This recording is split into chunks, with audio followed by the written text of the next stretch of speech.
Absolutely, and we're not starved for options just there either. With all of the no free lunch flags disabled, they're going to have their pick of characters right from the get-go. Yep, and looks like we're starting right now. So we'll see what we have at Baron Castle. Well, it looks like a good old vanilla start with Cecil and Kane together. Though I don't usually see Golbez in that spot there.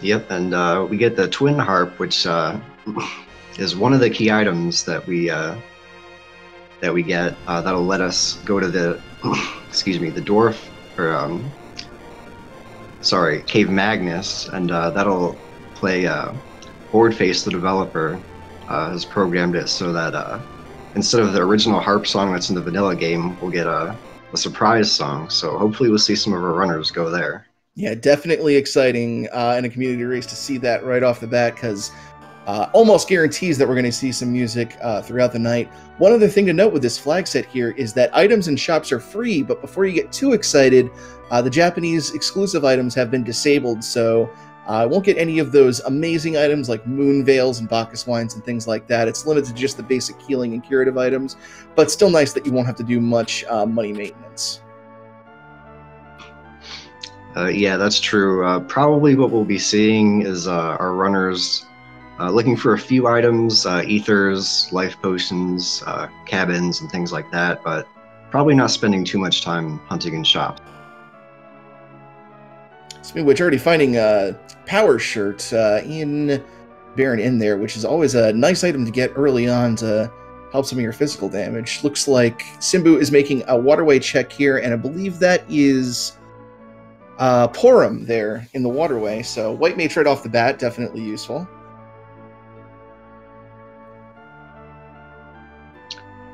Yeah, with these with this flag set, we have some free characters and one free key item available. So we'll probably be seeing our runners go and check what those characters are to build up their party early on. Right, you are, and with the T4 flag set on, that means the most powerful of items can be available in any spot that gives items. So we already see some of our runners taking advantage of that fact, checking places like Damsian and Mist. Meanwhile, Kate Sith going immediately for the free key item that Edward is going to give from his bed. Oh, and a crystal sword in Damsian jail cells found by Simbu there, especially with the 4 Cecil start. Gotta like seeing that.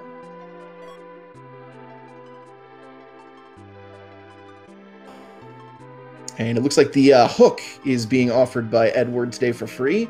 Not exactly what you want to see. You definitely want to find the magma key to make easier access to the Underworld, but there's still plenty of places to check in the Overworld that magma key might be sitting at. Yeah, we'll probably see. Probably won't be seeing any of our runners go there. At least not all the way down into the Underworld, but they can walk down there to check for a free character if they'd like to. Right, and if the couple characters that might be key here, especially if they manage to find the spoon key item early, getting a hold of Edward would allow them, with this flag set with the glitches turned on, to duplicate that spoon infinitely. Then if they manage to find Edge anywhere, Edge can throw those spoons for an absurd amount of damage and essentially carry damage for the rest of the game for them.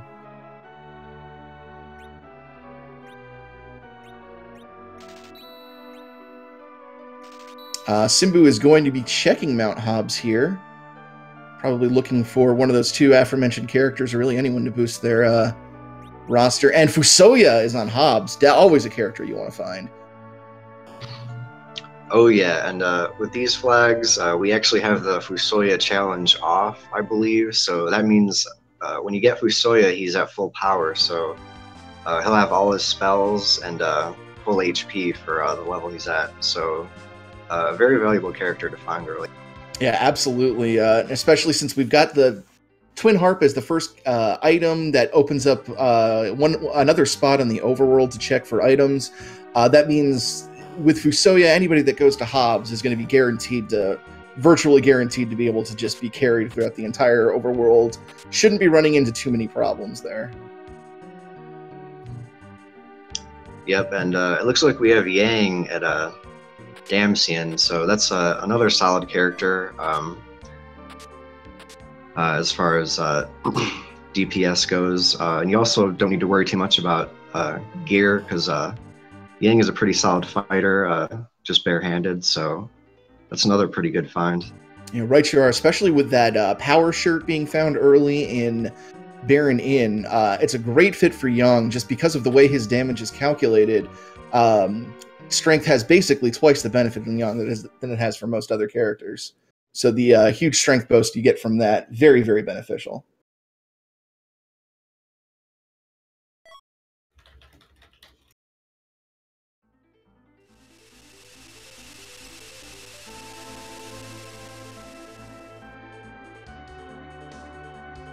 Got Simbu going through the Antlion cave right now.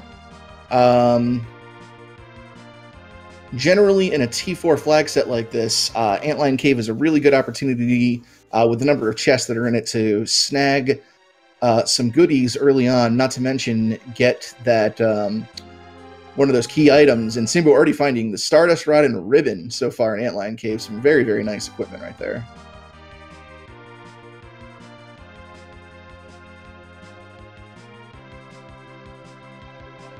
Demon RHK picking up his Fusoya.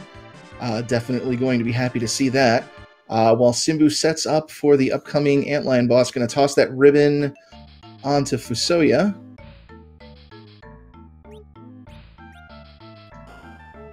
Yeah, the ribbon is it's one of the best hats in the game. It in addition to its base stats, it also prevents any status ailments. So it's a good thing to find early on.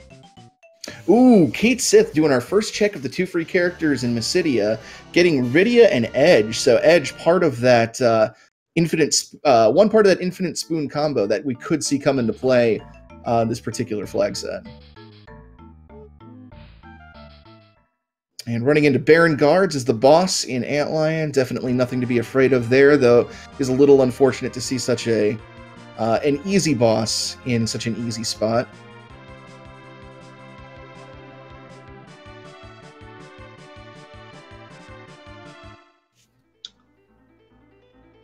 Yeah, another part of the flags, we have the Hobbs flag, I believe. So with that Rydia that we found in Mysidia, in the vanilla game, Rydia will learn fire there, but here that the spell is randomized, so we may or may not see our players check that since they have Fusoya already, but if it's something good, it could be worthwhile, so we'll have to wait and see. Demon RHK heading up Mount Ordeals, finds another Dark Knight Cecil there. Now, we do have the no dupes flag on here, so duplicate characters don't really do anything for you, unlike the with that flag being off, where you could, say, have 2 Cecils in your party. Sadly, just the one Cecil this time. But looks like Demon RHK is definitely wants to get that Paladin Cecil in the party to start wielding that Crystal Sword and have 2 extreme powerhouses in their party.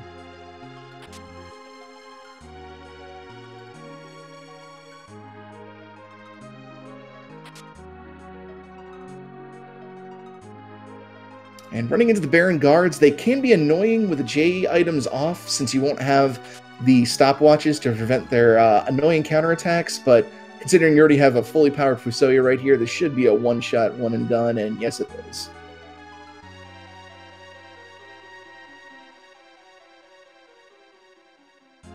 Meanwhile, Simbu is going to be checking...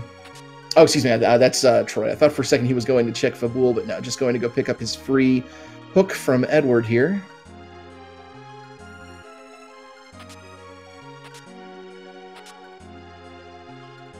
Yep, and it looks like Christopher Workin is in Fabul right now, about to fight the boss here, so take a look and see what that is. Looks like it's the Dark Elf, so that's not too bad. Yeah, not too bad at all. Shouldn't have any problems. Again, with Fusoya this early, it's going to be difficult to imagine any of our runners having much of a problem with anything on the overworld here.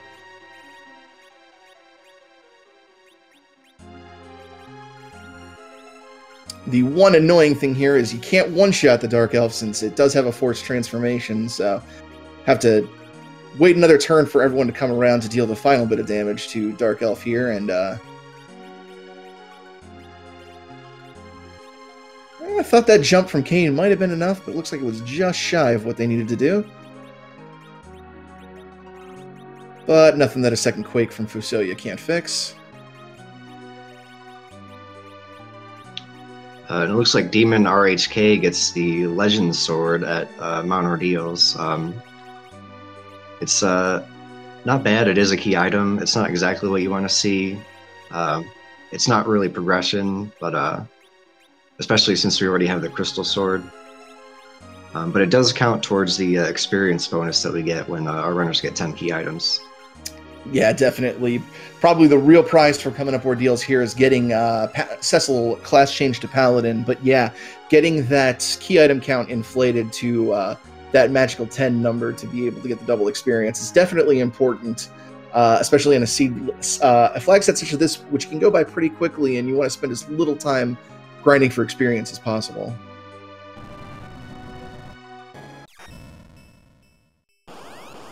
And Simbu going to show off a little bit of music for us. So let's see if we can get Simbu's sound highlighted here and see what the harp has in store for us today.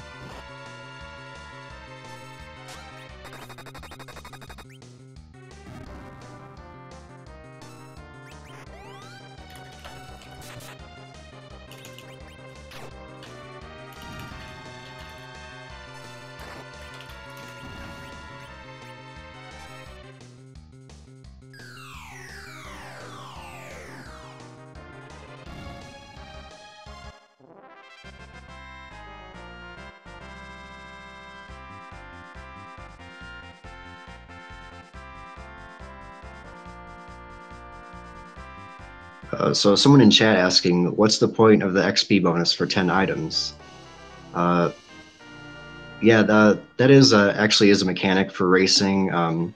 Basically just to kind of speed things along, get rid of some of the grind. It is a flag that you can toggle. But yeah, so that isn't part of the vanilla game. It's just, you know, something we like to do just to make this go a little smoother.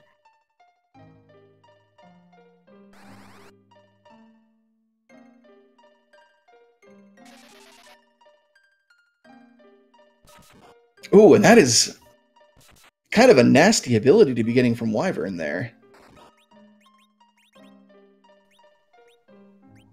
Yeah, in the vanilla game, the Wyvern will open with the Mega Nuke attack, but we have a flag here that will randomize the opening attack.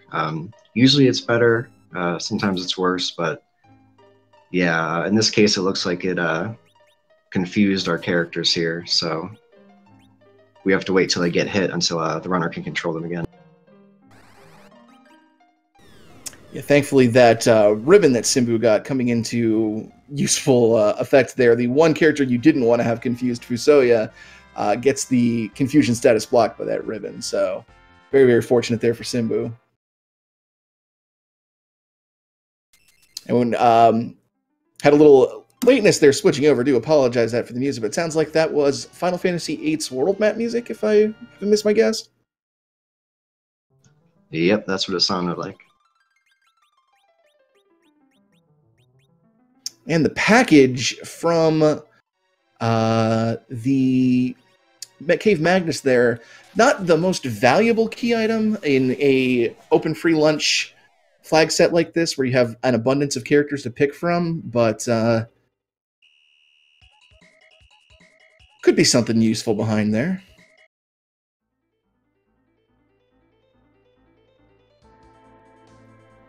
Yeah, our runners may be looking to replace, you know, maybe Rydia,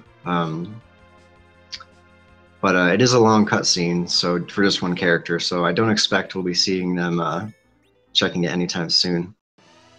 Oh, and Invenerable in chat dropping some wisdom down. Thank you for the clarification there. Multi-target status effects actually ignore status immunity, which is something I had no idea about. So yeah, thank you for helping us out there, Inven. Appreciate it.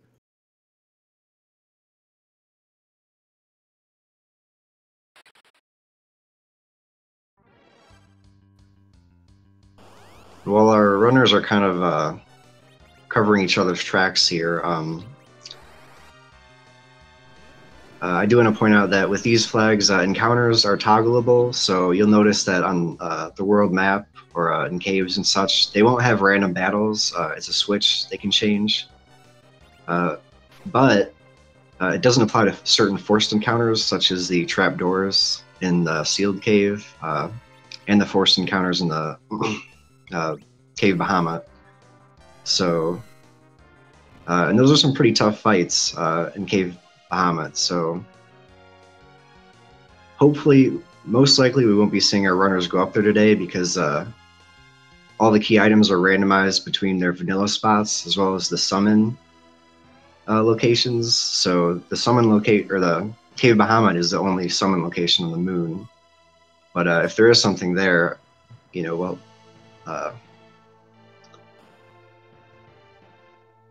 and what can be useful about that though is if the unthinkable happens and they do end up having to go to that Bahamut location, which did happen in one of the practice race seeds we ran of this flag set earlier this week, those forced behemoth fights are actually a nice little chunk of endgame experience that you can get, especially since you're almost guaranteed to have 10 key items by the time you're going to go check Bahamut in the first place. Yeah, that's true. Without the J items, we don't have sirens, so that's one of the easiest grinds in the game, but it won't be accessible to our players. So, you know, if they do go there, that will help for building their final party for the Zeromus fight.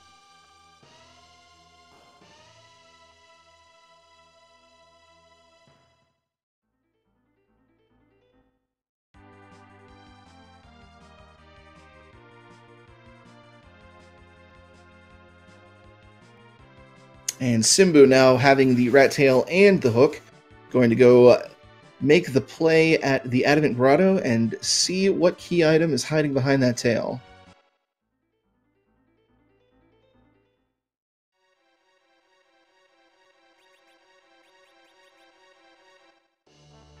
And it's a pink tail, so no progress, but he's exactly in the right place he wants to be to turn that in. And oh, yeah, that's very convenient. Yeah, and there he goes, picking up his adamant armor. So already looking to be in a fantastic place. Adamant armor with Fusoya. And deciding to put that onto... Okay, so he does put that on Fusoya. I thought for a second he was putting on Kane.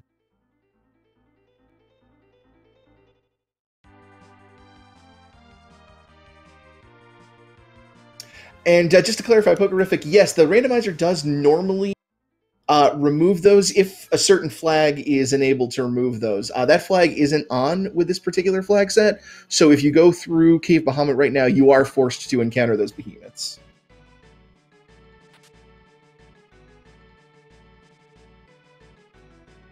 And look like Simbu is now going to make the Ordeals play right here to get his Paladin Cecil as well. Unfortunately, won't get any progress from it, but will definitely enjoy having a Crystal Sword Bearer, I'm sure.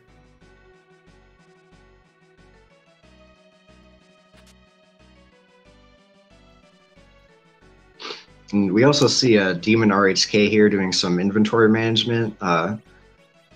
Because of the flag that makes shop items free, that also means that we can't sell them, but the T4 flag, which means that chests can contain basically anything, that'll encourage our players to pick up as much as they can, but you know, then they have to deal with a full inventory, so now one thing you will note on Demon RHK's screen, if he goes back into his inventory, is some weird symbols next to the Crystal Sword in his inventory. What that essentially means, it's notifying that he actually has 255 Crystal Swords. He did an item duplication trick on his Crystal Swords to basically get an obscene amount of them. Unfortunately, duplicating Crystal Swords doesn't have too much benefit with this flag set. You can only ever have one of each individual character at a time, and Cecil being the only person that can equip the Crystal Sword kind of limits that usefulness. Since everything's everything's free in shops, there's no real need for money, so selling them doesn't benefit anything. And then the worst of all is Crystal Sword is one of the few high-end weapons that Edge actually cannot throw, so... it's a nice example of the duplication. Unfortunately, doesn't end up being terribly useful in the long run. What was the Leviathan item there? That is actually an item that will teach Rydia the Leviathan spell. In certain flag sets, the rewards you get from the optional summon monster bosses are randomized as well in with the key items. So you can actually find some of those summon monster bosses as random items that will teach Rydia the summon. No, it's absolutely fine. Feel free to ask questions. We're more than happy to help out.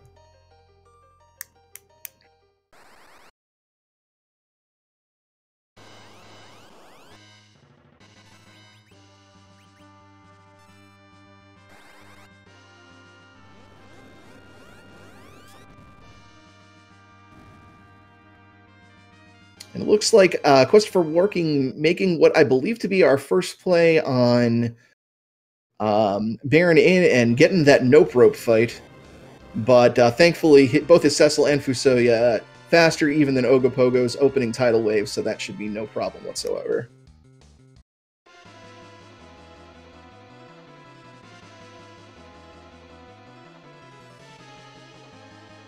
And there's the pass. The pass, a key item that allows you to go immediately to the Zeromus fight. So that is one half of what you need to go into go mode in this game. The other half being the crystal to flip Zeromus to an attackable form. So now Quest for Workin has the means to get to Zeromus, just needs the ability to fight him.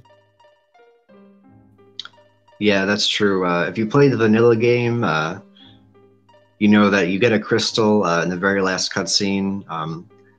But in Free Enterprise, it's treated as a key item that you can find just along with all the others. So, yeah, and if you enter the fight without that, you just kind of soft lock. So, yeah, you definitely want to find that.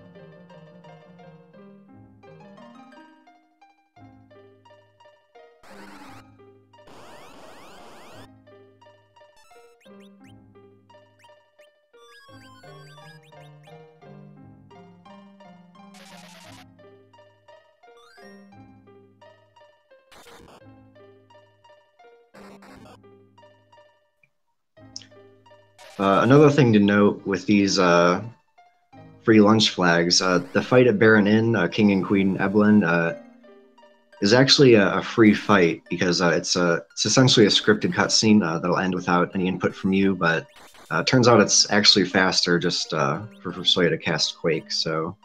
Yeah, especially since in that particular spot, that fight has about 400 hit points, if I'm remembering correctly.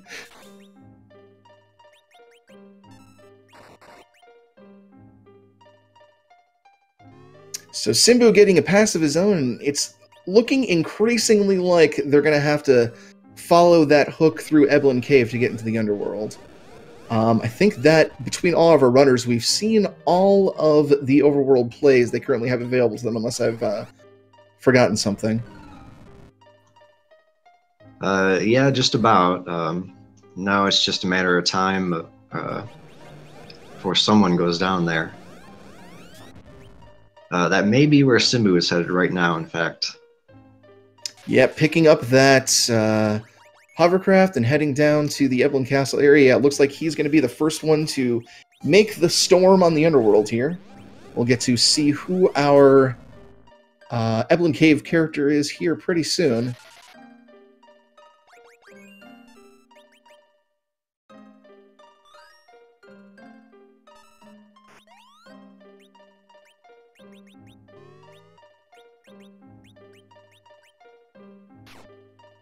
And yeah, Simbu completely ignoring all of the chests here, just going straight through. Seems like Simbu's found enough treasures to pretty much take him through most of the game here, so can't really blame him for not wanting to waste any time stopping and looking for stuff here at this point. That's right. There's also one trap chest here, which the trap chests are randomized. So if you open a chest, you might have a forced encounter, which would just waste time depending on whether or not you want the experience.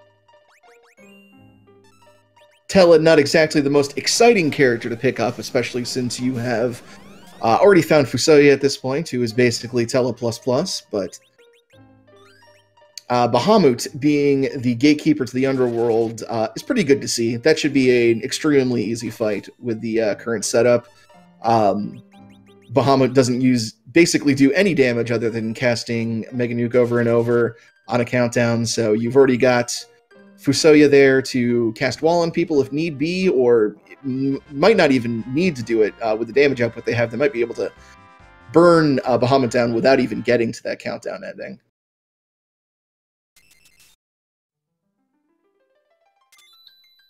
Yeah, I think our runners will be glad to see that, because that can be a pretty tough spot depending on who's...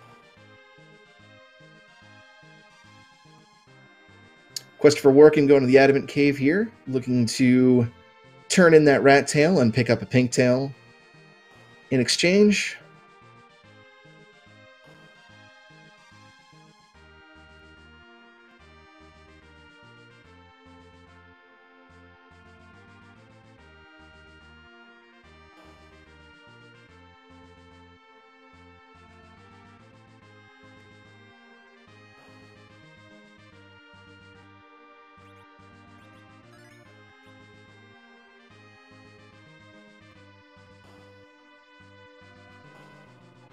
Yeah, and when Simbu gets down there, or when all of our runners get down to the Underworld, there's a few key item spots they can check.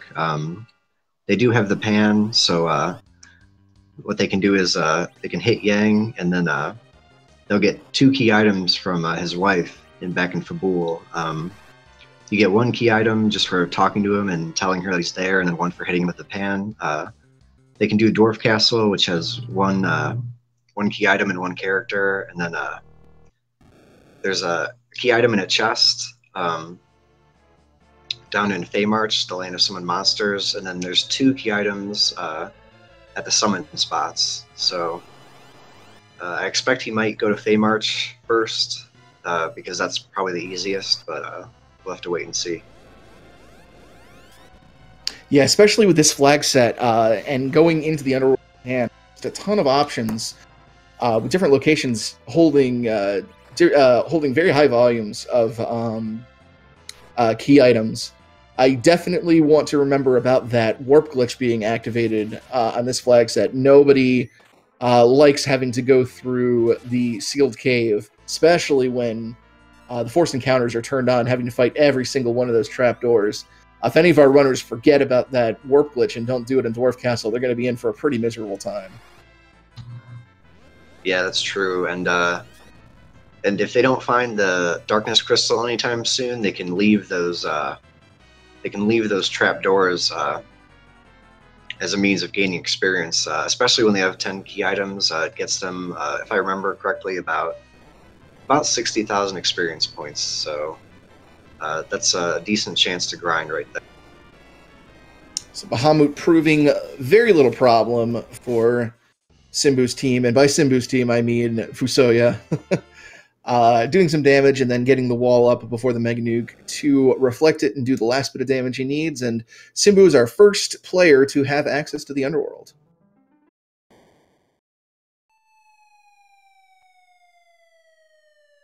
Very curious to see which play he decides to make first when he gets down here.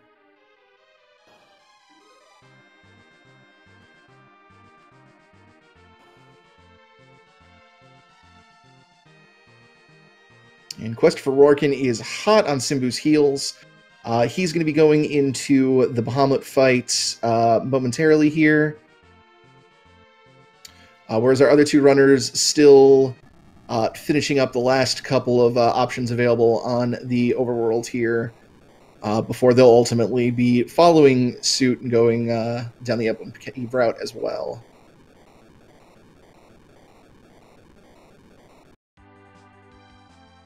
And yeah, he goes right for Yang. Hard to blame that one bit.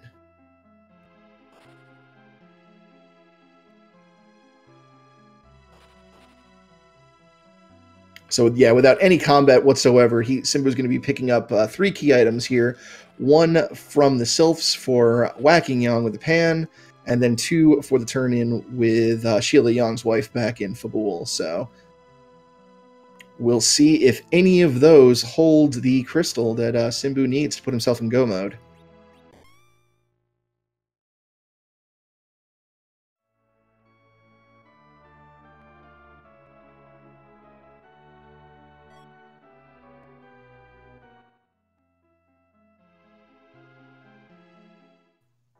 I didn't catch what that was, but it looked like just some gear, so... Was the Leviathan spell, so nothing immediately useful there.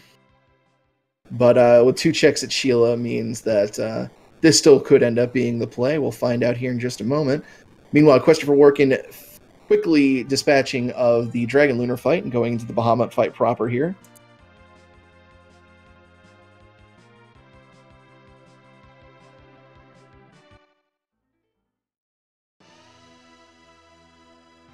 Demon RHK getting that turn in before Ogopogo as well, but opting for the Lit 3 instead of the much faster nuke, so he's going to take the big wave first, but shouldn't be much of a problem. That big wave spell is HP based, based on your max HP, so as long as you're above half HP, that attack cannot kill you.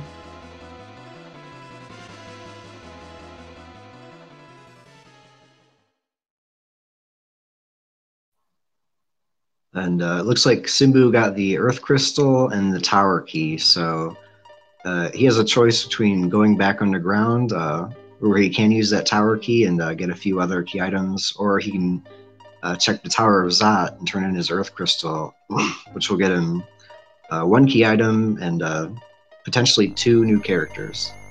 Absolutely. And Kate Sith giving us our second encore of Blue Fields from Final Fantasy VIII here, so let's have a little listen.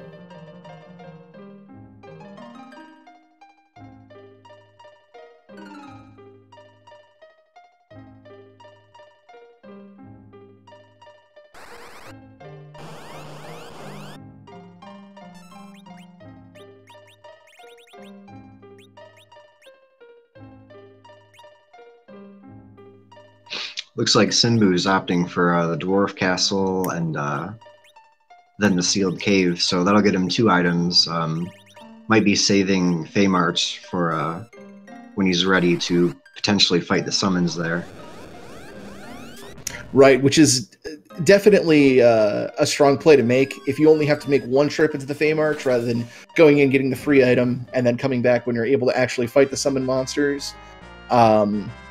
That's, being able to actually go in and get everything done in 1 trip is definitely more efficient. So I really like this play Simbu is making here.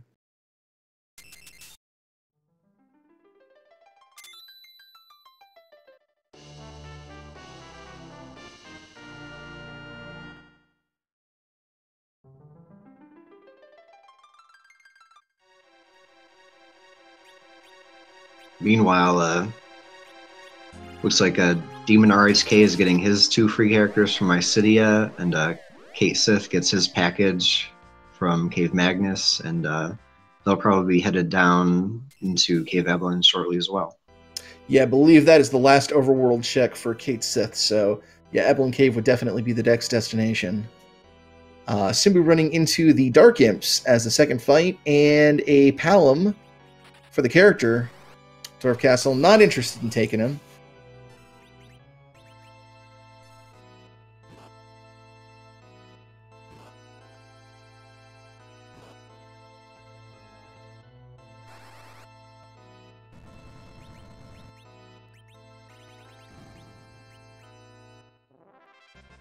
And now we'll get a glance at what is available in Dwarf Castle.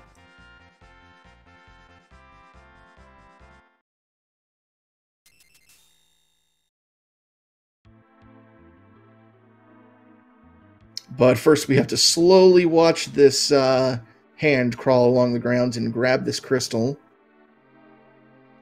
Our runners are very, very fast when it comes to Final Fantasy IV, but no one is fast enough to stop a slowly crawling hand across the ground.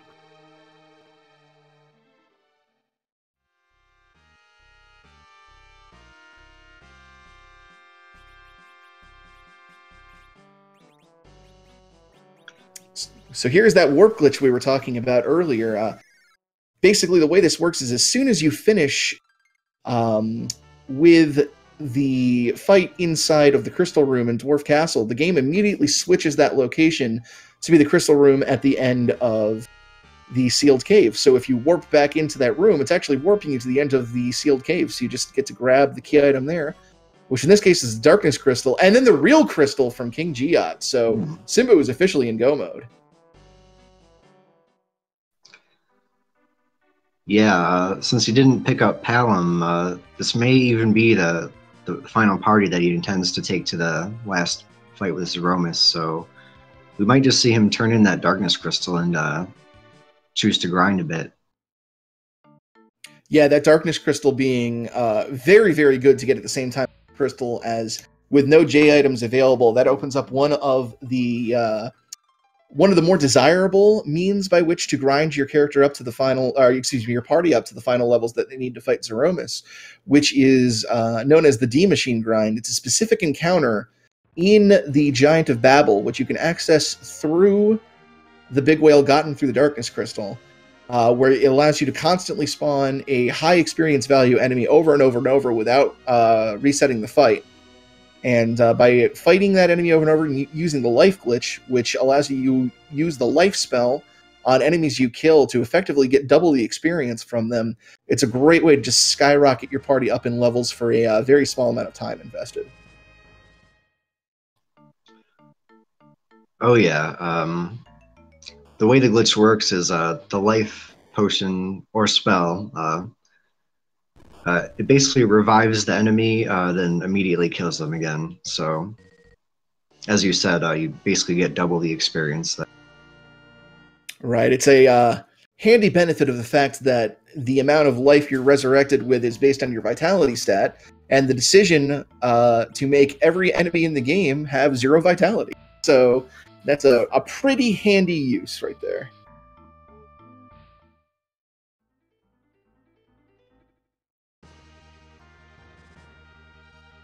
And Quest for Workin dealing with Bahamut right now, looking to finally break through and get into the Underworld here.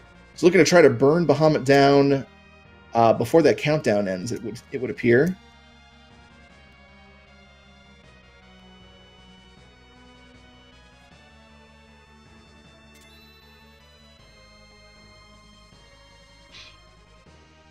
Okay, so it looks like Simbu is going to the moon,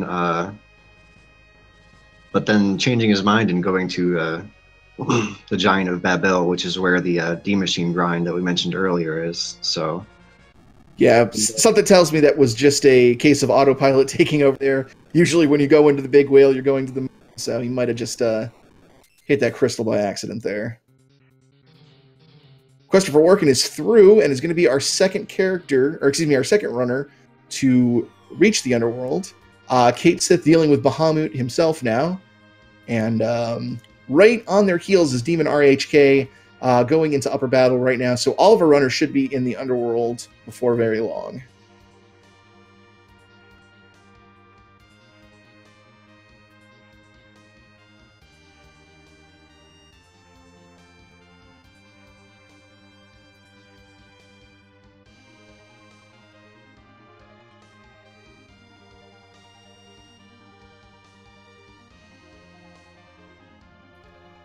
that's right, and hopefully, like Simbu, they'll go towards Dwarf Castle earlier on, especially with that warp glitch. They could get sidetracked potentially if they do the Pan and Sheila first. They might chase the Earth Crystal, or they might go to Feymarch and spend some time there. Just have to wait and see.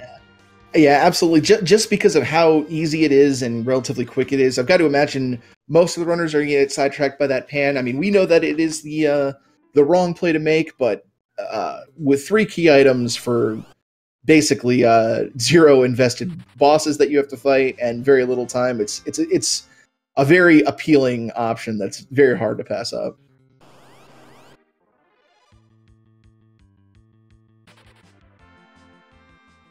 So it looks like Simbu is doing some a little bit of step counting here to make sure he gets the encounter that he wants. This is what the encounter looks like, the D Machine. Now, there are different formations of what that searcher can actually spawn. You're looking for the enemy called D Machine, and you'll notice that Simbu got into an encounter that looked just like that and ran away from it because he knew that it wasn't actually the D Machine that searcher was going to spawn. It's there's a handy little charts and different techniques you can use out there to make sure you get the encounter you want, and can definitely save you some time and some agony as you're desperately trying to look for the one encounter you need to get those constantly spawning D machines. Yep, and looks like he got it. So, and also on Demon RHK's screen, he found the trap chest in the Tower of Babel. 4 mad ogres. Probably chose this maybe to grind, but I also noticed that he set up the item duplication glitch with Edge here to hopefully duplicate the Masamune, and it looks like he got it. So now he has 255 Masamunes, which are the best sword that Edge can wield. So yeah, and that is that's great right there, because not only does that give Edge 2 Masamunes to equip to get some really outrageous stat bonuses and some extremely high physical attacking damage, but he now has a basically limitless supply of Masamunes to throw as well with the Dark Command. So that puts Edge in a really, really good position.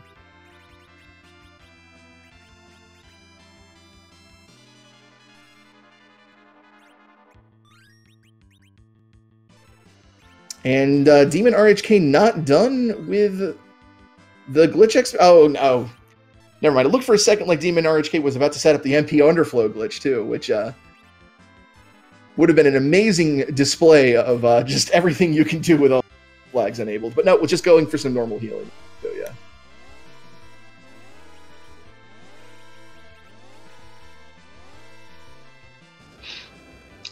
yeah, and the way that glitch works is basically in the menu outside of battle, you get your MP down to where you have a spell you can cast and a spell you can't, basically, and then you choose the one that you can't, and then you quickly switch over to one that you can cast. So the game thinks that you can cast a spell with an MP cost higher than what you have, so it basically underflows. The way that the game stores values, it goes from below 0 up to a very high number. I'm not sure exactly. But yeah. A high enough number that they have to use some very strange symbols to represent it. Right. Yeah, it's the MP Underflow is a very useful glitch to use on characters such as Tela and Fusoya that have somewhat limited MP pools compared to some of the other mages.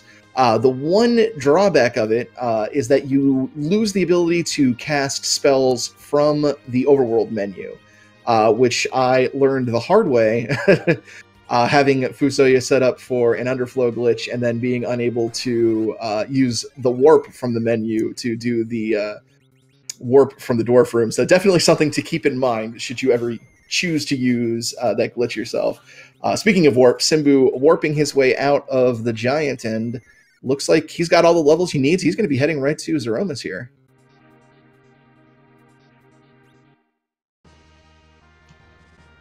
And Quest for Workin gets his crystal as well.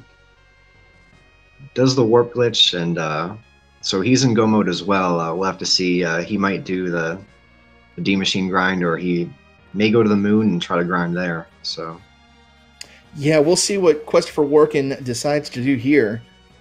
But following basically the same path that Simbu has, going in, checking the pan, and then immediately going to Dwarf Castle. So you can sort of see that even though both Simbu and Quest for Workin have basically been following relatively the same path this entire run, just how much, like, just some optimizing and just better execution strategies, just how much time that can buy you.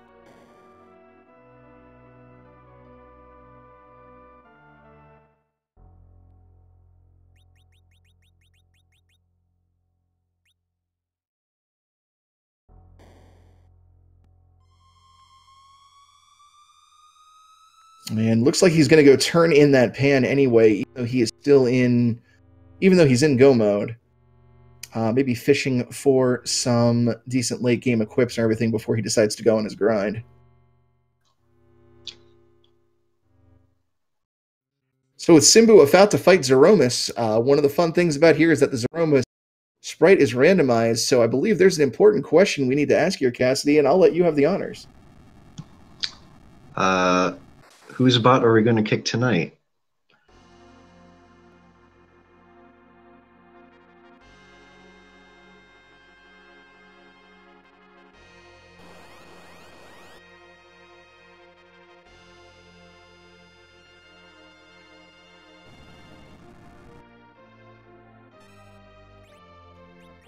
Oh, and as our tracker and someone in chat pointing out, looks like Christopher Workin probably turning in that pan just to get his 10th key item, because in this new version, I believe the pass doesn't count as a key item when it comes to that experience boost. So he's just looking to get that, so it'll speed up his grind a little bit. Ah, that is a very, very excellent point. And it is a giant bottle of Mrs. Butterworth's. Amazing. I am speechless. So Simbu now has the sticky situation of having to navigate a Zeromus fight with a relatively low-level team here, but if there's anybody here that would be able to pull this off, it's definitely Simbu.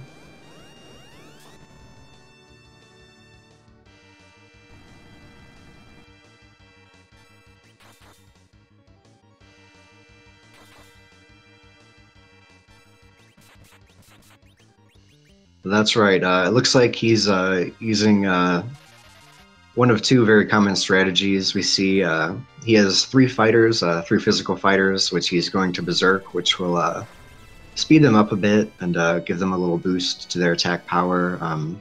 And from there, it's just a matter of letting them take turns attacking and then using Fusoya and Porum to heal.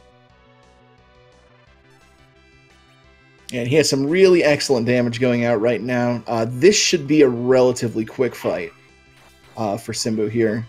Cecil putting out over 4,000 damage with that Crystal Sword. Kane no slouch himself. I believe that is the White Lance on Kane, which is his ultimate weapon. So with Fusoya having the Adamant armor being nigh unkillable, this should go down pretty smoothly, like a, pancake covered in syrup. Yep, and we also have Kate Sith in go mode now. And Demon RHK is he's diverging a little bit. He's going to check Fey March. Not a bad play. In hindsight, we know we have the information that it's not the correct play, but it's not a terrible choice, considering he doesn't have the knowledge that we have. Yeah, not one bit. There's a lot of value at Fey March. You've got that free chest that is in the Fey March itself with a key item in it, and you have both the Leviathan and Azura spots, which also hold key items. So yeah, there's you can't fault this decision one bit, deciding to check here.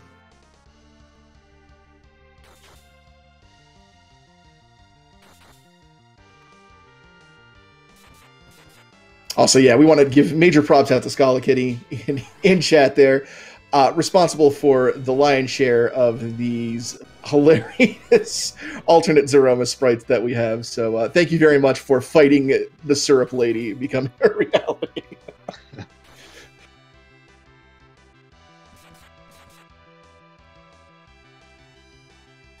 Yeah, that's right. I believe we have over 400 custom sprites now.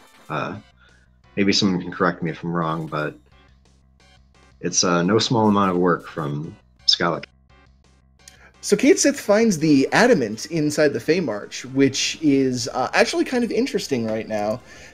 If you were to turn that in and use Cecil to duplicate the resulting Excalibur, that would give an amazing thing for Edge to throw over and over. Meanwhile, Zeromus goes down, and Simbu is going to be our winner tonight. Finishing first place on the stream, but getting sniped by McCown in the overall race by about 23 seconds. Rivers McCown finishing 48.37.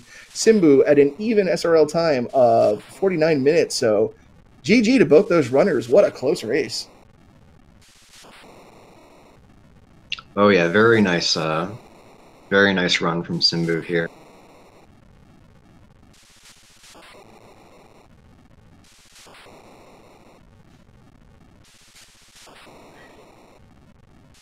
Wow, that is incredible, and you've got to wonder. We didn't have him on stream, but you've got to wonder what decisions or what execution was different to get just that 23 seconds ahead of Simbu, who was playing extremely well this entire time. That's really fantastic. Oh yeah, you have to imagine they were probably neck and neck.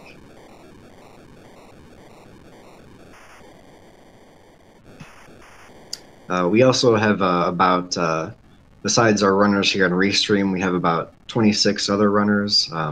This is a community race. And if you want to get involved, if you want to play the game, we have a Discord, and you can go to ff4fe.com, generate your own seeds, and play along if you'd like. You don't have to race or even speed run. You can just play it casually.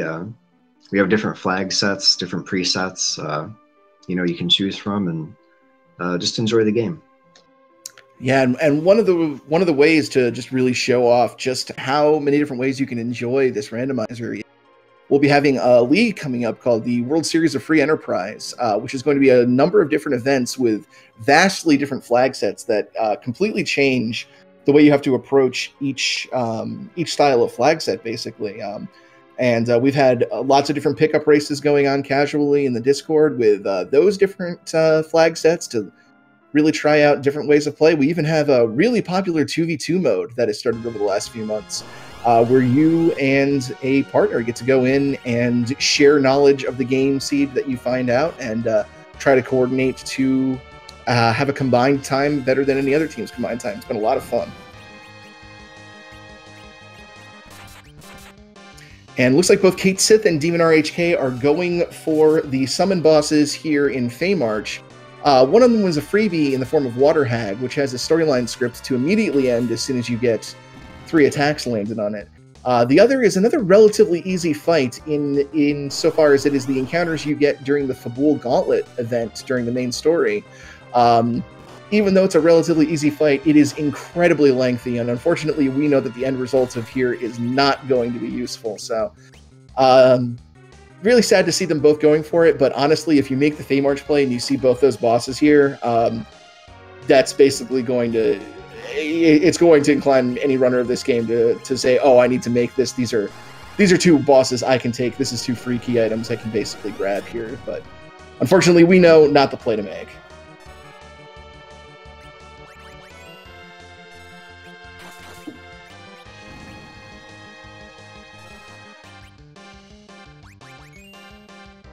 Though Kate Sith is actually taking this time to do the life glitch on the members of the gauntlet that he takes down, so taking the opportunity to at least get some experience out of it. Definitely like seeing that play. Yeah, Kate Sith, since he's in go mode, he may not feel comfortable with the D-Machine grind. It can be in tough fight. It can kind of spiral out of control if you make a mistake and get out of your rhythm. You can lose a lot of progress, so he may just be trying to level up a little bit and get ready for that. And it looks like we've got our first on-stream runner to finish Simbu here in for an interview. Let's see if we can get him up here and have a little chat.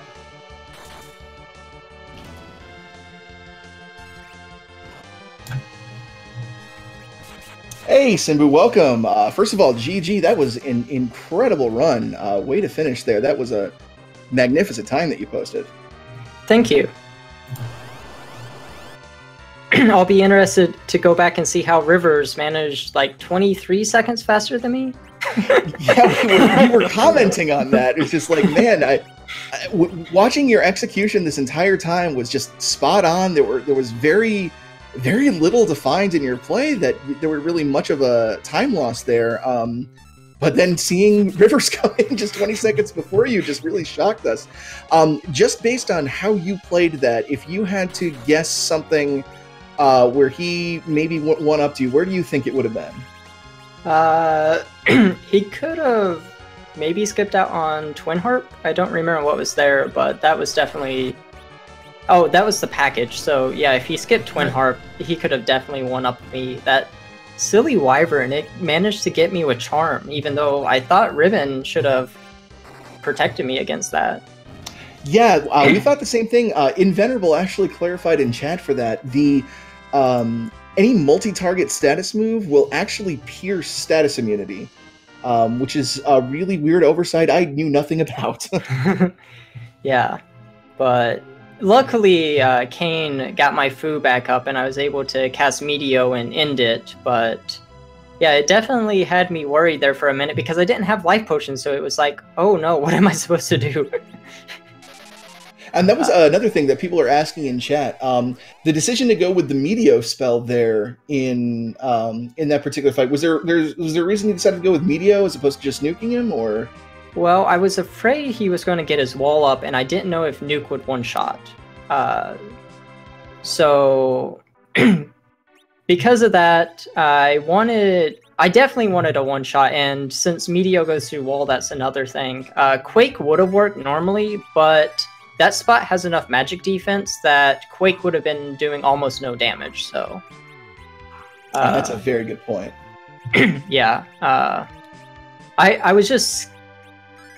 I really did not want to do it again, and I thought, I think my best option is to hope Fu can survive long enough for me to cast a Meteo. Otherwise, I don't want to kill myself with a reflected nuke to the face. That's always nasty, and I was just unsure of what to do at that point. But I think it was the right call. But I'd have to go back and test it to see for sure. Yeah, certainly. River's in chat confirming that yes, he did skip Twin Harp, but actually never picked up Fu. So, saying he probably gave some time back to that. Yeah, that. I'll have to watch his video, but yeah, I bet it would be great to watch us side by side. Yeah, certainly. But I did want to ask Simbu.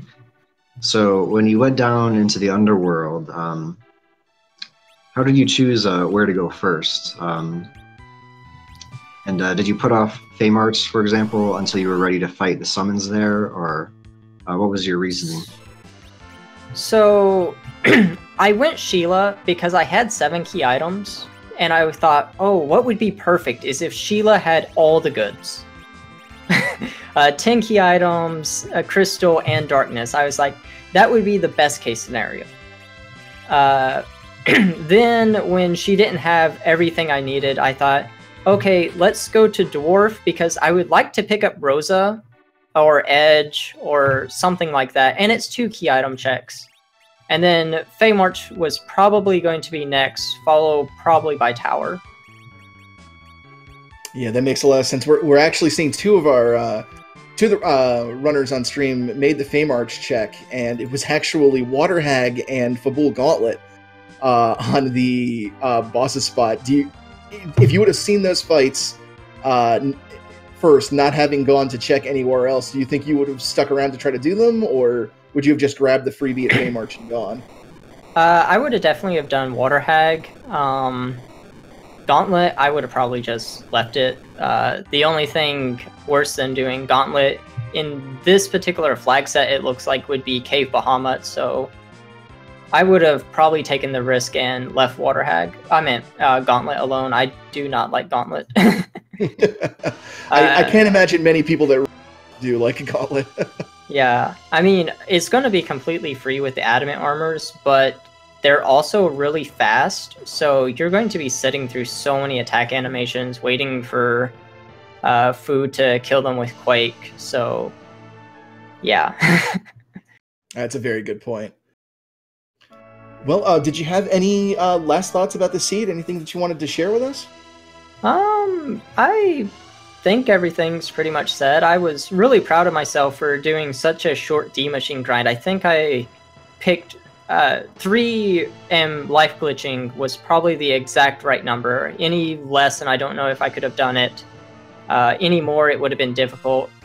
I mean, would have been overkill. Also, I'm kind of disappointed I did not find an Edward and a spoon so that I could have used Edge as a spoon throwing machine, but that's probably one of the most fun things about this particular flag set is the infinite spoon. I was hoping for it myself, but some people have found Edge, but Edward himself, we haven't seen him anywhere in anyone's stream, so that's a little disappointing. Nor have we seen the spoon, actually. Actually, no, the spoon looks like was on one of the Feymarch bosses, I believe. Okay. So yeah, I really wanted to go in with really low-level strats and just throw the spoon and do a reflect kill, but Unfortunately, the seed said, here's your crystal sword, here's your white spear, go and do it the normal way. Yeah, it seemed the seed itself did not want you to have any fun. No, we're doing this the standard way. And yeah. Well, fantastic race, Simbu. Thanks so much for joining us, and just really great job on this one. And thanks for coming and saying hi to us. Yep, thanks a lot, guys. Have fun with the rest of the race. Take care. You too.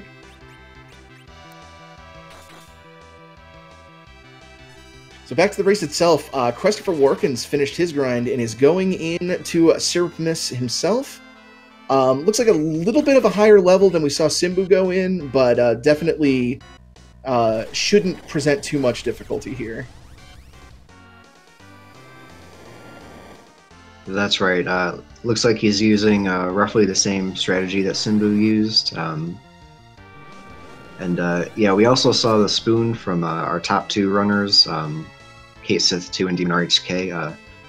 They picked up the spoon from one of the Feymarch bosses, and then it looks like Demon RHK also turned in his Adamant and his Legend Sword to get an Excalibur, which it looks like he may have duped as well.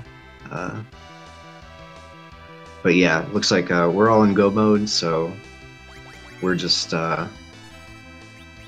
waiting on Kate Sith and Demon RHK to grind up and get to Zeromus. Yeah, kind of interesting seeing how they're choosing to approach this here.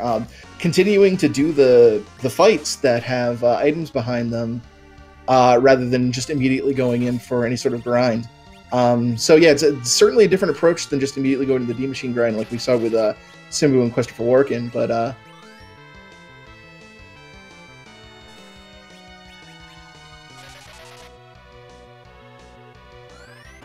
Yep, the grinds can be a little tough, like I said, and since we don't have sirens, since there are no J items, yeah, it looks like Kate Sith might just be trying to get some of these boss fights out of the way and level up as much as he can to a point where he's comfortable. Right, not to mention that they do mix in some high-end gear with the key item pool, since obviously there aren't enough key items to cover all of the bosses and locations that give them, so Kate Sith might also be hunting around for, say, another set of Adamant armor or something else, but Christopher Warkin has finished in 6th place here, with an official SRL time of 1 hour, 2 minutes, 54 seconds. So GG to Christopher Warkin. We'll see if we can get him in and ask him his thoughts on the seed. And while we were talking with Simbu, a couple other finishes we should mention. Error finished in 3rd place with an SRL time of 54 minutes, 33 seconds. Flurry 14 not far behind with a final time of 55 minutes, 15 seconds. And Moon Blaze Wolf coming in at 5th place and being our last runner, finishing within the hour mark. The official SRL time of 55 minutes and 49 seconds. GG to all of our runners there. Mm-hmm. And Error72 in chat pointing out Kate Sith 2 may be looking for the Luca key, which will let him into the sealed cave, where he can grind on the trapdoors, which I mentioned before will get you about 60,000 EXP per fight, so... That is a very good point. Yeah, if you... a lot of people tend to shy away from the D-Machine grind if they haven't practiced it, just because finding that specific encounter can be a little daunting if you don't have a guide in front of you or a chart of some kind. So yeah, that would definitely be a legitimate way to try and get some XP here. Unfortunately, coming up empty in his search for the Luca key so far.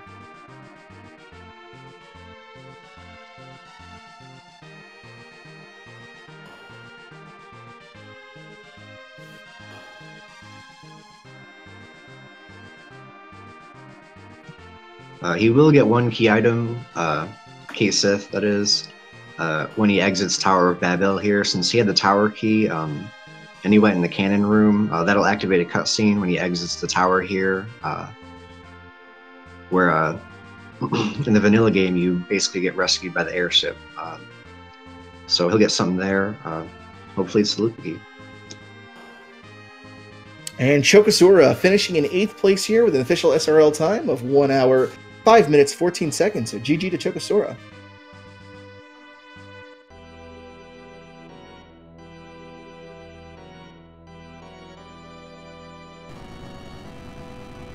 And interesting to note, notice that Kate Sith has actually picked up Rydia here.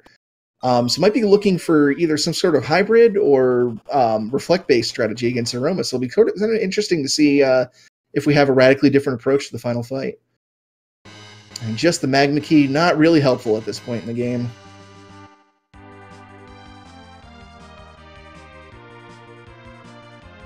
And I believe that is Questifer Workin here coming to join us. Questifer Workin finished second on stream, so GG to you, sir.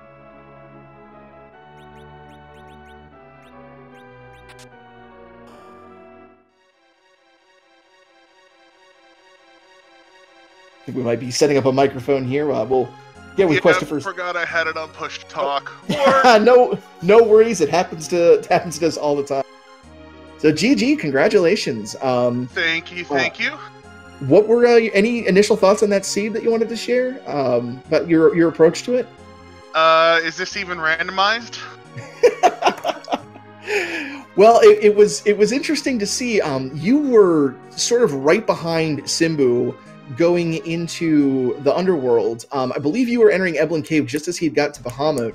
I want to say, did you have was it on your stream that you had a little bit of trouble with Bahamut once you got there? Yeah, I wiped twice there. I wasn't expecting Bahamut, and I couldn't remember the magic power of that slot, so I figured I'd survive the Mega Nuke once, if he even lived that long, and I didn't the first time, and I'm like, okay, I'll just wall strat it.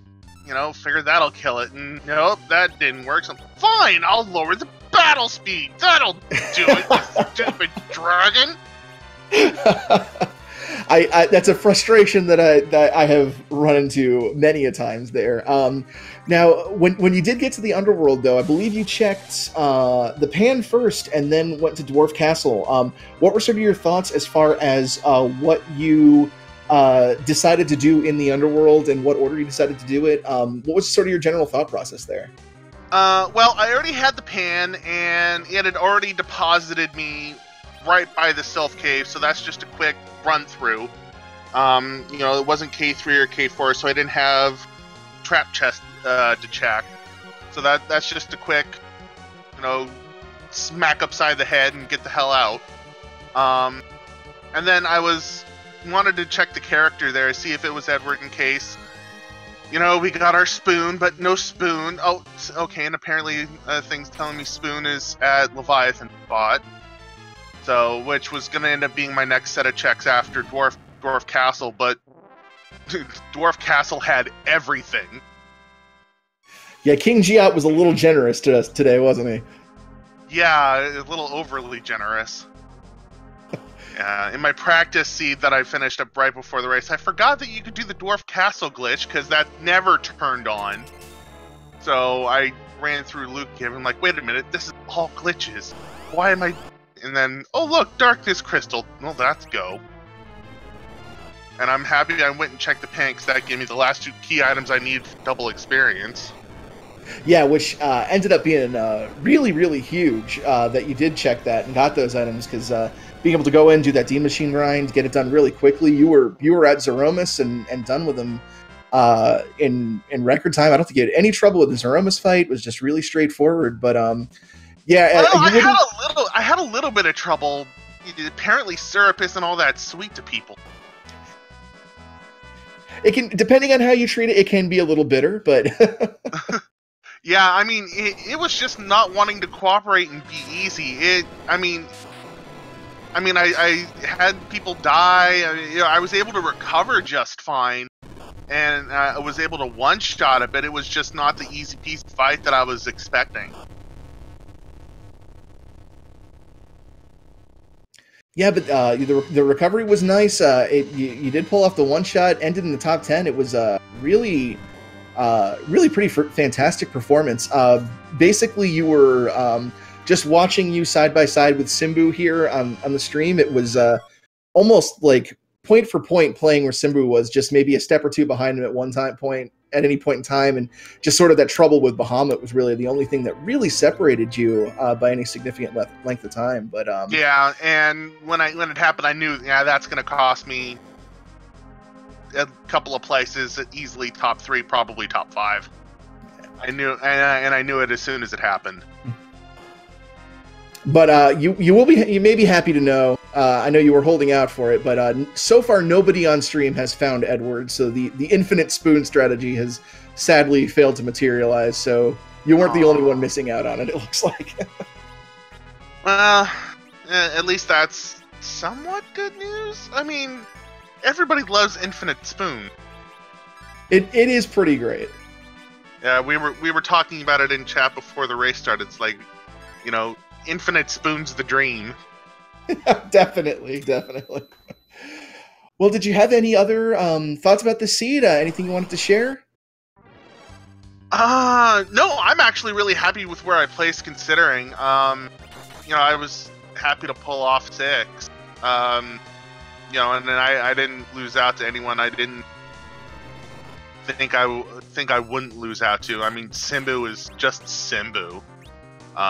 Same with Moonblaze and well, Rivers. I mean, Rivers, for crying out loud. Yeah, and yeah, certainly we absolutely do not want to downplay what an achievement 6th place here is. This was an incredibly stacked field. I think there ended up being 30 racers overall in the community race tonight. So yeah, you did fantastic tonight. So yeah, congratulations. I even beat out some people I was expecting to lose to, like Chakasura and Zilch. Those people, I'm surprised I beat out. So go me. Well, yeah, you have every right to be go you. Well, thanks for joining us, Quest for Working. Congratulations on your finish, GG, and have a wonderful weekend. You too, GG. Work.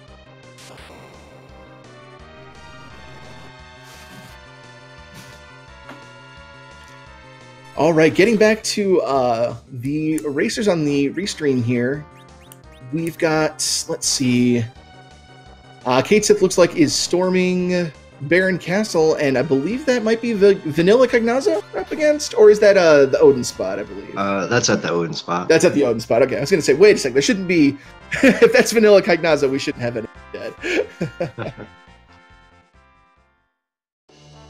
And Avenger is a really nice item when you've got both Kane and Cecil in your party. Be able to automatically set up a Berserk on either of those that can't be taken away with Black Hole. So definitely a good item going into the final fight. Right. I believe there's also a glitch with the Avenger where you can switch weapons. You can switch from another weapon to the Avenger. And it'll give you the Berserk status, but still the stats of the old weapon. I believe that's how it works. Hopefully chat can correct me if I'm wrong. Yeah, it's a really, really great way to set up on any of your melee attackers that can equip that, by which I mean Cecil or Kane. I believe those are the only two that can equip the Avenger. But yeah, definitely a good way. And I think Kate Sith might actually be looking to dupe the Avenger right now, which I'm not sure if that's possible since it immediately puts you into... No, I guess you can do it without exiting the menu, thinking about it.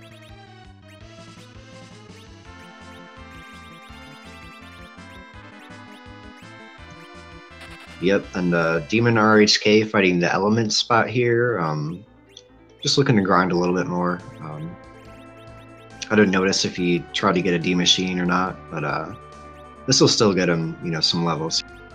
Yeah, this one of the highest experience point spots in the game right here, so definitely a good chunk of XP to be gotten. And Mylon, not a particularly difficult fight, so relatively easy to get experience. Got a bunch of finishes here that we can catch up on since the interview started. Akir finishing in 9th place with 1 hour 6 minutes 55 seconds. Vokejam right behind at 10th place at 1 hour 8 minutes 2 seconds. Dr. Spin takes 11th with 1 hour 8 minutes 31 seconds. Dr. Cossack taking 12th place, 1 hour 10 minutes 18 seconds. Right behind him is SG4E with 13th place with 1 hour 10 minutes and 29 seconds. Zilch immediately behind them with a 14th place finish of 1 hour 11 minutes 22 seconds. Kawaii Nero finishing in 15th place with 1 hour 12 minutes and 25 seconds. And Neon Gray is going to take 16th place with 1 hour 14 minutes and 56 seconds. GG to all of our runners here for their finishes here tonight. Indeed.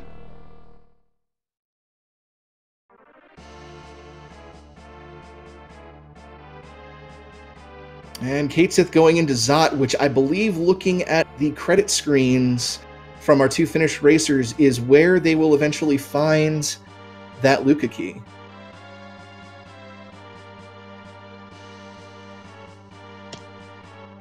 Yep, and while we have a lull in action here, I'd like to give a shout out to our tracker tonight, J Money Motos. Person clicking all the buttons to light up the key items that you see there on the screen. Can't do it without him. It'd be a lot harder to follow, a lot less entertaining to watch. Yeah, not to mention calling us out whenever we're wrong in Discord and getting us put on the right path. So huge shout out to J Money Montas for helping us out with the tracking tonight.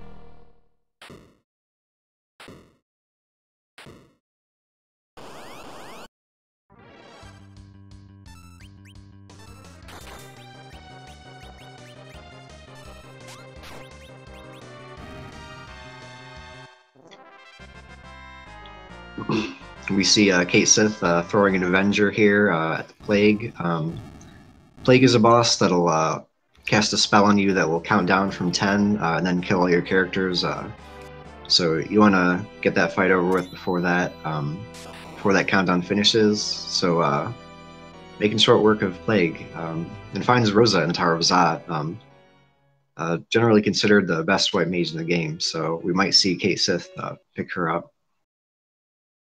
But who I really want to see in this next spot is the bard we've been looking for the entire time. It's not there. Which I guess leaves the question. I guess Edward has to be behind the giant. Is that correct? Yeah, I think either giant or I'm not sure if anyone checked the spot on the moon. Oh, that's a good point. Yeah, there's been no reason really to go to the moon. So our lunar character could be Edward as well. Demon RHK heading to Toroya. Looks like he's ready to make the play on Zeromus.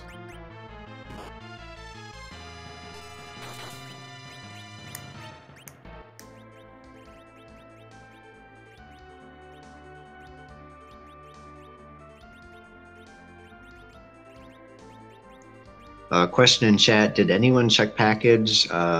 No, they did not. Nobody on stream. So Edward could be there as well. Yeah, it's a very good point.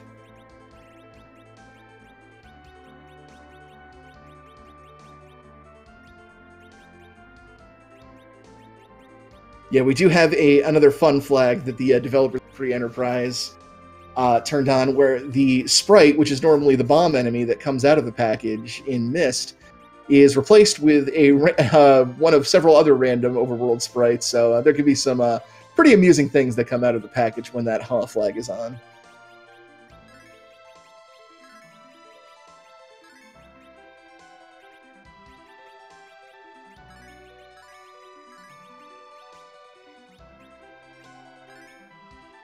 Really kind of shows the dedication of the development team we've got for Free Enterprise, that they're willing to put so many optional, just little fun Easter egg things to look for in any given seed. Between that, the random Zeromus sprites, all of the MIDI harp music for the harp check, and the beautiful alternate palettes for all the characters that went in the newest version of Free Enterprise to help differentiate between characters when you've got dupes on. I believe Shala Kitty was responsible for those alternate palettes, and they look gorgeous. There's some real favorites of mine in there.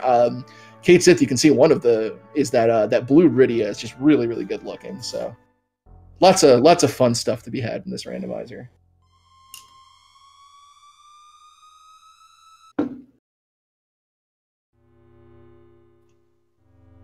Yep, and we have Demon RHK heading to the moon to fight Zeromus, and looks like Kate Sith is going into the sealed cave to fight those trapdoors after all.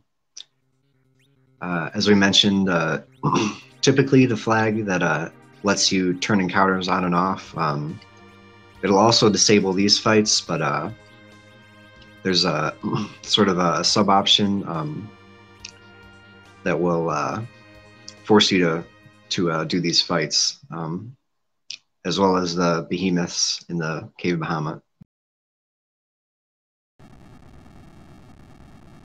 And of course, when you've got a fast team like Kate Sith has right now, throwing a wall out on whoever gets targeted by that disrupt becomes pretty trivial. The trapdoor then just basically kills itself with its own attack, and you can move right on to the next one with a minimum of fuss and muss there.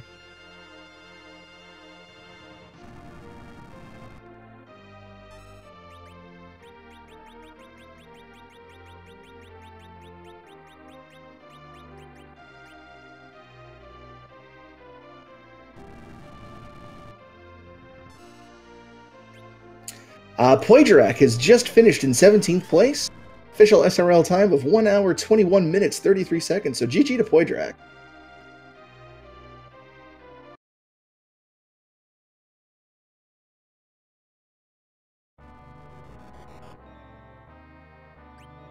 And the fight begins in earnest for Demon RHK as he sees the sugary, buttery goodness that Zeromus has decided to be tonight.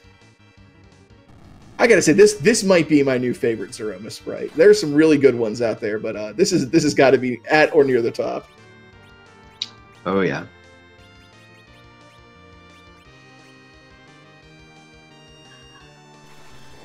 Ooh, really, really fast Zeromus fight here. Wasn't even able to get the slow off with Fusoya. Let's see if this becomes difficult to deal with. Yeah, because now the slow is going to go off after the Big Bang, which is almost assuredly going to kill one of his characters with the counter nuke.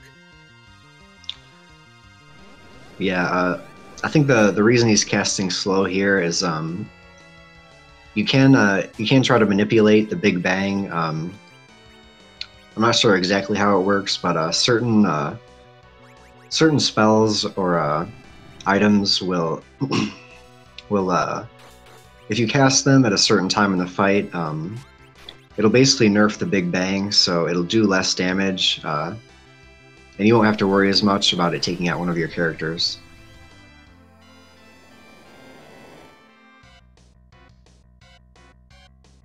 Yeah, unfortunately taking a wipe on Zeromus there, just really unable to recover after getting hit by the first Big Bang, entirely unnerved.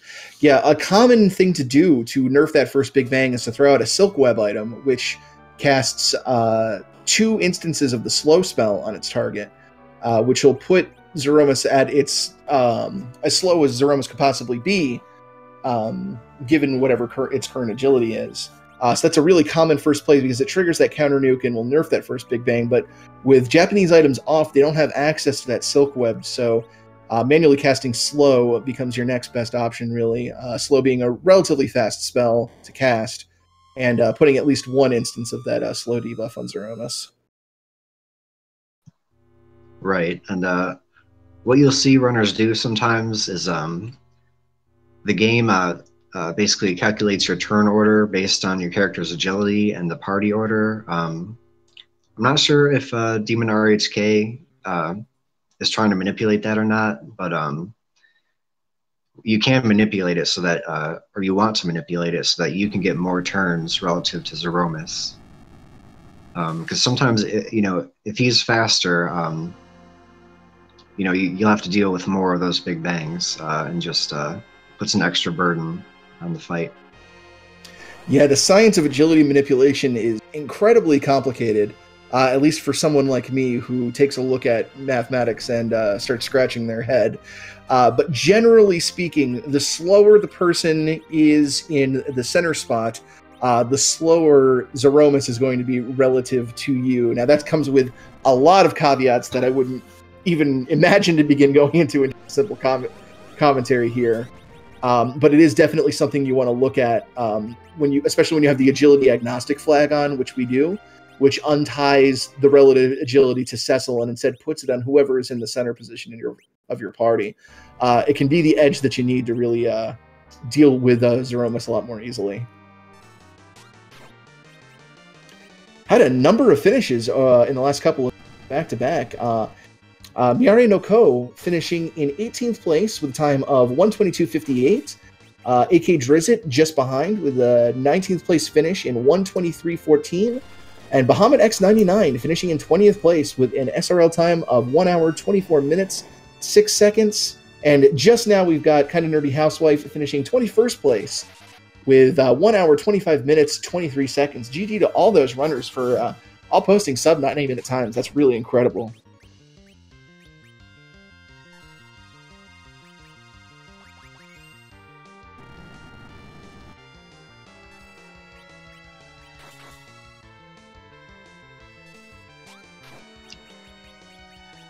Yep, and it looks like Kasith maybe he's decided he's done with his grind here. He's warping out because of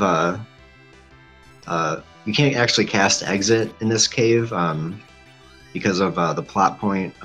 There's a cutscene, when you exit that the game doesn't want you to skip, but you can use the warp spell to get through the rooms faster and make your way to the exit. So he'll probably be headed. Well, not to the Zeromus fight. Looks like he's stopping in Mysidia. Yeah, might be making some sort of party member adjustment here. Kind of curious to see what...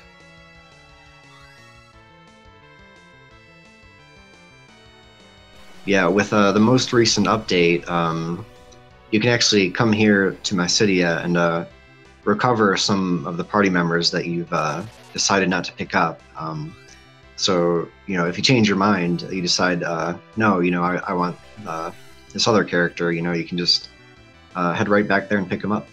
I see what Keatsith is doing right now. Went ahead and picked up Tella, a notoriously slow character, and is intentionally putting Tella in the center of his party.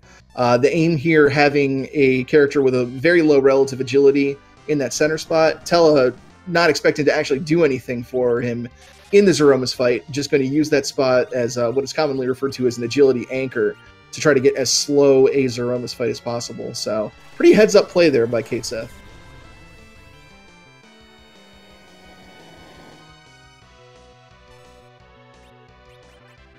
And Salty Fry just finished in 22nd place, SRL time of 1 hour, 27 minutes, and 57 seconds. GG Salty Fry.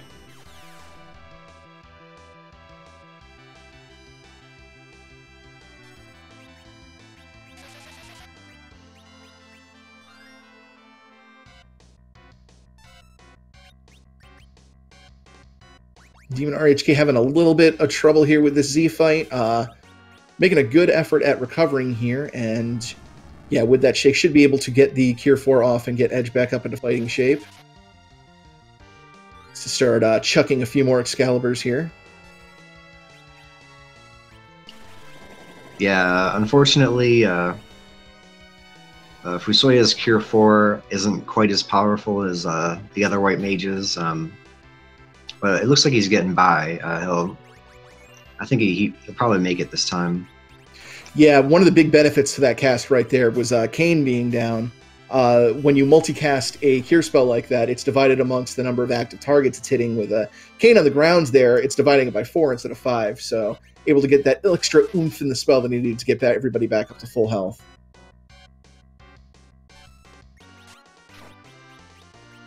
Rumblefish just finishing now in 23rd place with an SRL time of 1 hour, 28 minutes, and 46 seconds. So, GG Rumblefish.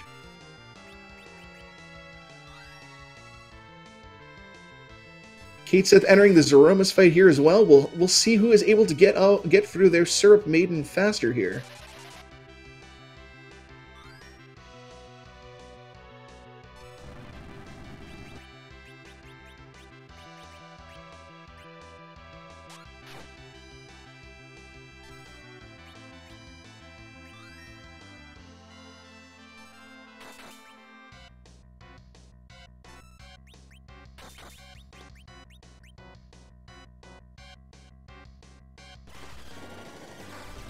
And yeah, it looks like duping those Excaliburs is really doing work for Demon RHK there. Able to get a lot of value out of just the sheer amount of burst damage you can get from throwing them with Edge. Really seems to be a very effective part of their game plan right now.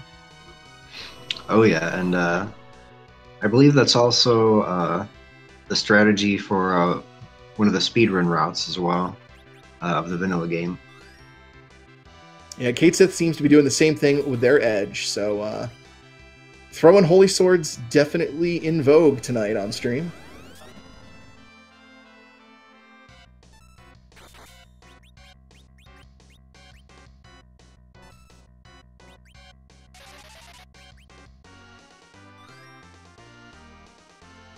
And Kate Sith getting that slow spell off, so that should, even though it's guaranteed to counter with that nuke spell, that's going to nerf the damage of the first Big Bang that goes out, make it much more dealable with. You should see a vastly reduced amount of damage going out here. Yeah.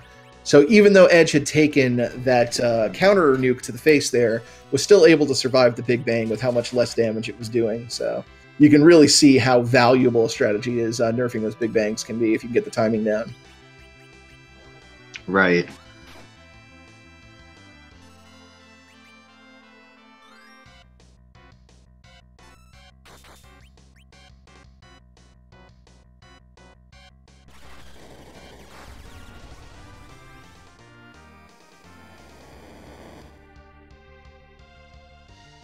And with Tella basically permanently dead on Kate Sith's screen, you'll get to see sort of the advantage there in having one less target to heal. All of Fusoya's cures are going to hit just a little bit more since they're being divided by 4 instead of 5. Meanwhile, over on Demon, he is in that Meteo phase. Oh, Edge! Ooh, this is going to be rough. Yang getting that lucky Meteo dodge to stay in this. He might still be able to clutch this out. This is going to be really close. And oh my god, Yang! Dodging 2 Meteos in a row! Wow.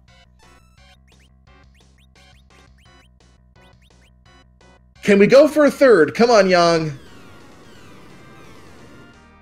Oh, he doesn't dodge it, but oh no! Oh, that's so disappointing. What a heartbreak. Yeah, that Meteo phase, the signifier that you are at the very end of the Zeromus fight. Meteo having that advantage that has a really low hit rate, unfortunately just can't clutch the dodges out. Meanwhile, Kate Sith able to finish the Zeromus fight with an official time of 1 hour, 32 minutes, and 22 seconds, putting Kate Sith in 24th place. So GG to Kate Sith.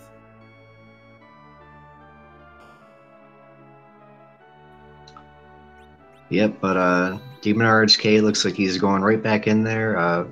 Picking up some ethers. You want to have those for, excuse me, for Soya, since his MP it isn't very high. It tends to run out. So you want to refill that so he can keep curing. But you know, hopefully he'll be able to get right back in there and finish this out.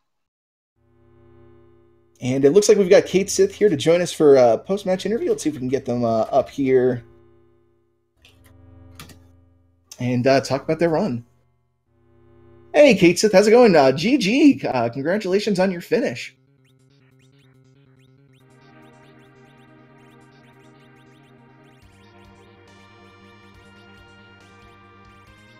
Might be having a little bit of microphone issues here with Kate Sith. We'll get those sorted out here and get his thoughts on the seed.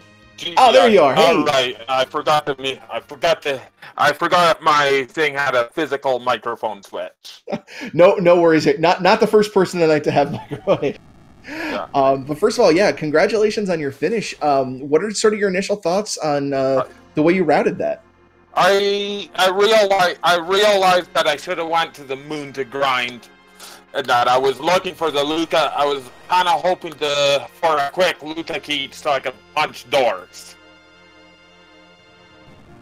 Yeah, we noticed that. Yeah, it seemed like you were searching around for key items, looking for that Luca key. Is that just the way to grind that you're most comfortable with? It was a grind that I was prepared to. It was a grind that I was prepared to do, because like adamant armor Fu in the middle slot is fast enough to cast a wall the moment this thing tells me who to wall. Yeah, and we did notice that in your grinds that the timing was such that like as soon as you knew who was getting targeted, you were getting that wall out immediately. So that ended up working out for you. Bad luck that it took so long for that Luca key to show up. It's like I was thinking, and it turns out the Sand Ruby is at Cave Bahamut. Yeah, not a lot of value there tonight. that was the last that was the last possible spot. That was the last possible spot. Like I was doing Power Eyes, like hoping that's the Luca key. Yeah, plus with the forced encounters being on, if you had to go to Cave Bahamut to get that spot, you're going to have to do all those behemoths as well to get on all the way up there. Yeah, yeah, well, on the other hand, though, behemoths mean I would just, I would just Zerk Cecil. That. Right, exactly. Because he works. But like for the most part, like that's the whole thing. Yeah. Magma key I did in fact have too. It's not marked on your tracker, as well as Baron key. Right, yeah, because it basically got every spot there. And something we saw some of our other runners do was, since they got the Crystal and Darkness Crystal at the same time, they went to the Giant to do the D Machine grind. Is that something you were just kind of set in stone on? I want to do the trapdoors the whole time, or did you consider I didn't really consider the like I didn't exactly feel entirely comfortable with D Machine grind. I would like my next choice in retrospect would have been to go to the moon basement 7 right by the save room and turn on encounters and grind there. Gotcha. So that was just a real low priority. Yeah. Now we did see you're one of 2 racers on stream who decided to dupe their Excaliburs for Edge to Throw. Were you kind of hoping that you were going to get the infinite spoons, like I think a lot of people were here? And how did you feel about doing? It's like I was kind of hoping to see. I was kind of hoping to see Edward somewhere, so I could dupe spoons. But no such luck. Hey, enormously powerful holy swords are a nice runner-up to simple cutlery, so I think it worked out pretty well for you. Yeah. It's like when Edge is powerful enough in that Excaliburs can also do quad 9 damage to nearly anything.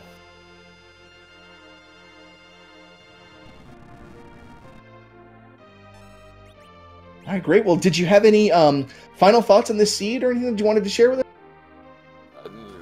Not really. Just good luck to the final runner on stream. Great. Well, thanks for joining us for an interview, Kate Sith. Have a wonderful weekend, and thanks for agreeing to be restreamed. It was a pleasure watching you today. Yeah. Take care.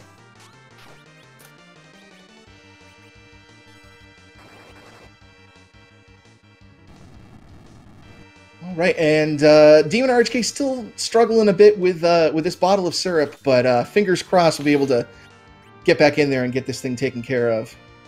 Yeah.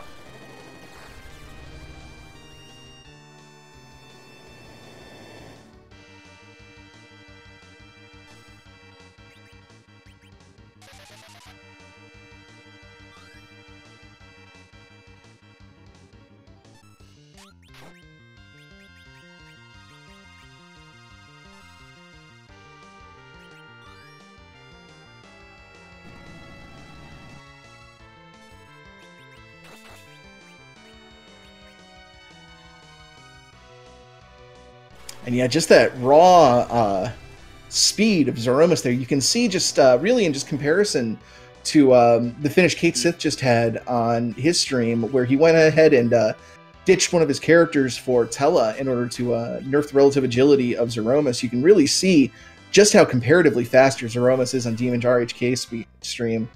I think one of the things that might help is just swapping around the order of characters on there. if you've got Fu with the Adamant armor, that is a high agility number. That's going to be really difficult to deal with Zeromus using that as the agility that they go off of.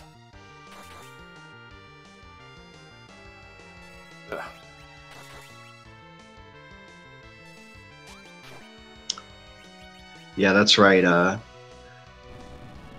As you said, you can usually you kind of want to try switching around your characters, especially, you know, if you're someone like me who doesn't understand all the nuances of manipulating the relative agility.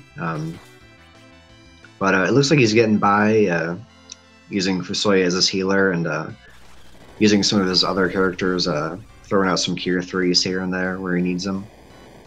And hopefully he'll get some good rolls as well.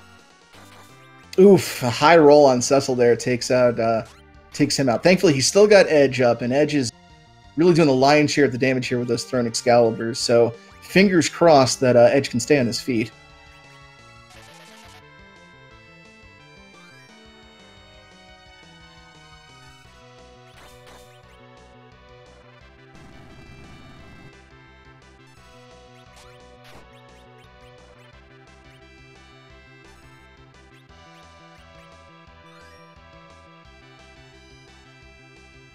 Ooh, this might hurt a little bit.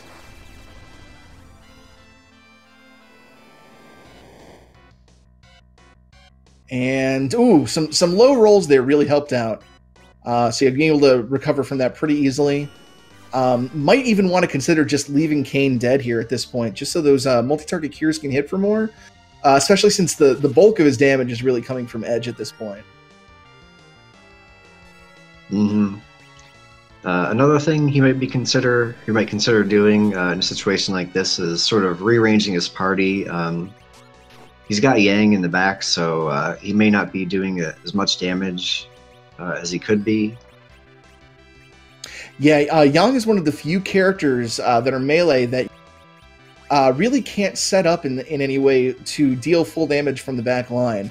There's a glitch usually referred to as the back row glitch in this game. Not so much a glitch as it is an oversight, where if you ever equip somebody in such a way that they do full damage from the back row, even if you unequip the item that grants them that, the bit that allows them to do that full damage remains. So, but since Yang is limited to claws and none of them are back row enabled, there's really no way to set that back row glitch up on it.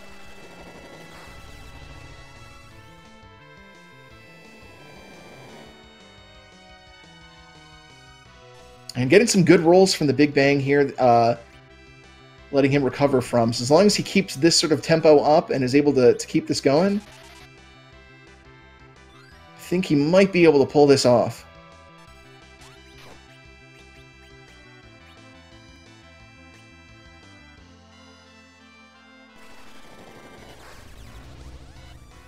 And catching up on some of the finishes we've had, let's see, we've got Fresh Cut Fries finishing 25th place with an SRL time of 1 hour, 36 minutes, and 56 seconds. Not only is that a great time, but that is a delicious username. We've also got BG Rich finishing in 26th place with an SRL time of 1 hour, 43 minutes, and 1 second. So GG to both those racers.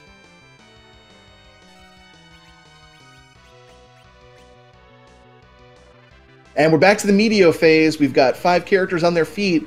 Let's see if we can clutch this out. 3 of them taken out, 2 of them able to dodge. It's down to Fusoya and Kane. Mm-hmm. He could manage, though, with just these 2 characters. Yeah. Oh, and the Meteo mixes both of them. Gives him a chance to get Edge back up. If he can get this Cure 4 off in time. Oh, I can't. Let's hope we get some fancy footwork on Edge here. And he dodges it! He manages to dodge it! This could be the big break that he needs. Here's the dart. I think one more thrown Excalibur and Demon RHK is going to get this. And he's got it! GG to Demon RHK, finishing 27th place with an official SRL time of 1 hour, 45 minutes, and 20 seconds. Fantastic finish.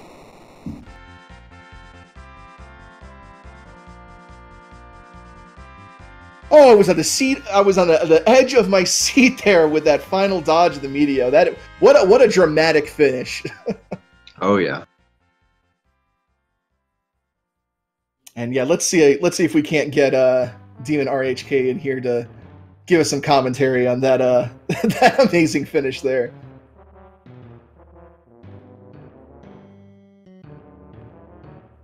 Yeah, time for some pancakes indeed. All of this delicious maple syrup has got very hot.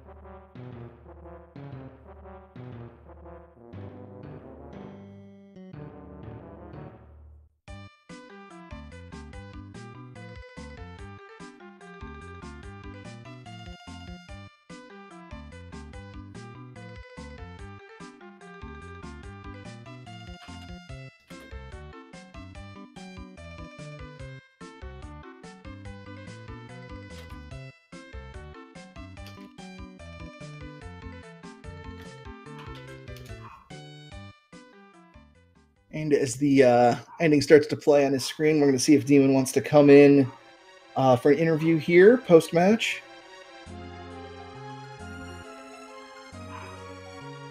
What kind or what on top? Ooh, that is a difficult decision. Cassidy, what is your favorite way to have pancakes?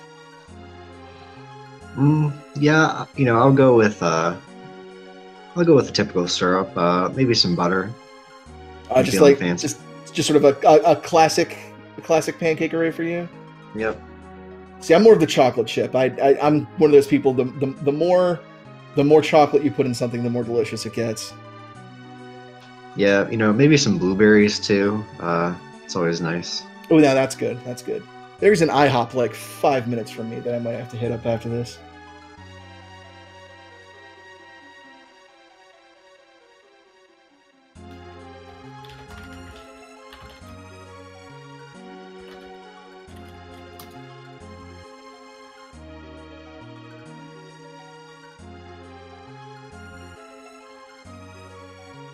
All right, yeah, looks like we're not going to have Demon here for, unfortunately. So I think we're just going to go ahead and wrap this up.